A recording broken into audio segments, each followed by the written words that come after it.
ଗୋଟିଏ ଗ୍ରାମରେ ଜଣେ ବୁଢ଼ା ମଣିଷ ବାସ କରୁଥିଲେ।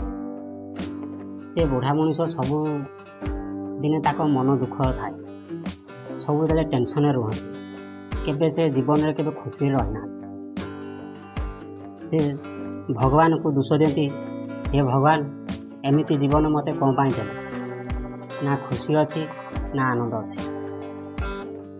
ବୁଢ଼ାର ଜୀବନ ଧୀରେ ଧୀରେ ସଙ୍କୋଚ ହୋଇଯାଉଥିଲା।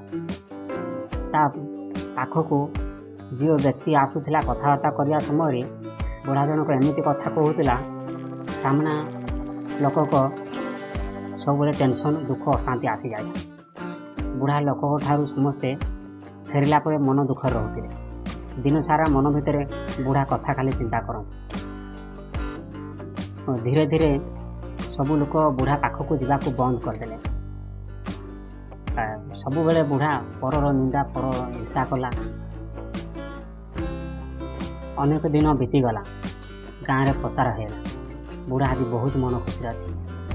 ଗାଁ ଲୋକ ସମସ୍ତେ ଶୁଣିଲେ, ସବୁ ଲୋକ ଆଶ୍ଚର୍ଯ୍ୟ ହେଲେ। ବୁଢ଼ା ଆଜି ମନ ଖୁସିରେ ଅଛି। ସମସ୍ତେ ବୁଢ଼ା ପାଖକୁ ଧାଇଁଲେ। ବୁଢ଼ା ପାଖକୁ ପହଞ୍ଚିଲେ, ଦେଖିଲେ ବୁଢ଼ା ବହୁତ ମନ ଖୁସିରେ ଅଛି। ସବୁ ଲୋକ ବୁଢ଼ାକୁ ଯାଇ ପଚାରିଲେ, ଆଜି କ'ଣ ହେଲା? ହଠାତ୍ ତୁମେ ମନ ଖୁସିରେ ଅଛ? ବୁଢ଼ା ଜଣକ ହସିଲେ, କହିଲେ ଆଜିକି ମୋତେ 80 ବର୍ଷ ବୟସ ହେଲାନି। ଖୁସି ପଛରେ ଗୁଡ଼େଇ ଗୁଡ଼େଇ ମୁଁ ଆଜି ପର୍ଯ୍ୟନ୍ତ ଖୁସି ପାଇଲି ନାହିଁ। ଆଜି ମୁଁ ନିଜେ ଅନୁଭବ କଲି, ସେ ଖୁସି ବାହାରେ ନାହିଁ, ଖୁସି ମନ ଭିତରେ ଅଛି। ଖୁସିରେ ରହିବା ବ୍ୟକ୍ତିର ଅଧିକାର।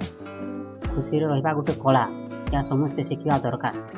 ଆଜିକାଲି ବ୍ୟସ୍ତବହୁଳ ଜୀବନରେ ନିଜ ପାଇଁ, ପରିବାର, ସାଙ୍ଗସାଥି ପାଇଁ ସମୟ ମିଳୁନି। କାହା ସହିତ ଗପସପ, କଥାବାର୍ତ୍ତା ହେବା ପାଇଁ କାହା ପାଖରେ ସମୟ ନାହିଁ। ଲୋକ ଖୁସିରେ ରହିବା ପାଇଁ ସବୁବେଳେ କାମ କରୁଛନ୍ତି, ତାକୁ ଖୁସିରେ ରହିପାରୁନାହାନ୍ତି। କାରଣ ସବୁବେଳେ ନିଜ ପାଖରେ ଯାହା ଅଛି ତାକୁ ନେଇ କେହି ସନ୍ତୁଷ୍ଟ ନାହାନ୍ତି। ଅନ୍ୟକୁ ସବୁବେଳେ ଦେଖୁଛନ୍ତି, ତା ପାଖରେ କାର୍ ଅଛି, ମୋ ପାଖରେ କାର୍ ନାହିଁ। ତା ପାଖରେ ଭଲ ଘର ଅଛି, ମୋ ପାଖରେ ଭଲ ଘର ନାହିଁ। ସବୁବେଳେ ନିଜକୁ ତୁଳନା କଲେ ଅନ୍ୟମାନଙ୍କ ସହିତ। ସେଥିପାଇଁ କେହି ଆଜି ଦିନରେ ଖୁସିରେ ନାହାନ୍ତି। ଆପଣଙ୍କୁ ଯାହା ପସନ୍ଦ ଲାଗୁଛି ତାହା ଆପଣ କରନ୍ତୁ ଓ ନିଜ ପାଖରେ ଯାହା ଅଛି ତାକୁ ନେଇକି ସନ୍ତୁଷ୍ଟ ରୁହନ୍ତୁ। ଅନ୍ୟ ଉପରେ ନିଜକୁ କେବେ ତୁଳନା କରନ୍ତୁ ନାହିଁ। ନିଜ ସମ୍ପର୍କରେ ସ୍ପଷ୍ଟୀକରଣ ରଖନ୍ତୁ।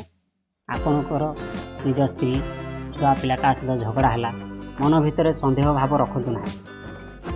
ନିଜ ଉପରେ ବିଶ୍ୱାସ ରଖନ୍ତୁ, ନିଜକୁ ସମୟ ଦିଅନ୍ତୁ। ଜୀବନରେ ସବୁବେଳେ ପଜିଟିଭ୍ ଟପିକ୍ ଉପରେ ଧ୍ୟାନ ଦିଅନ୍ତୁ ଏବଂ ଛୋଟ ଛୋଟ ସଫଳତା ପାଇଲେ ସେଲିବ୍ରେଟ୍ କରନ୍ତୁ। ଆପଣ ନିଶ୍ଚୟ ଖୁସିରେ ରହିବେ ଏବଂ ଆମ ଜୀବନ ସାରା ବୁଢ଼ା ପରି ଆପଣ 80 ବର୍ଷରେ ଯାଇ ବୁଝିପାରିବେ ଖୁସି କେଉଁଠି ଅଛି। ଖୁସି ବାହାରେ ନାହିଁ ଆଜ୍ଞା, ନିଜ ପାଖରେ ଅଛି, ନିଜ ମନ ଭିତରେ ଅଛି। ନିଜେ କେମିତି ବଞ୍ଚିବ, ନିଜେ କେମିତି ଚଳିବ, ନିଜ ଉପରେ ନିର୍ଭର କରିଥାଏ।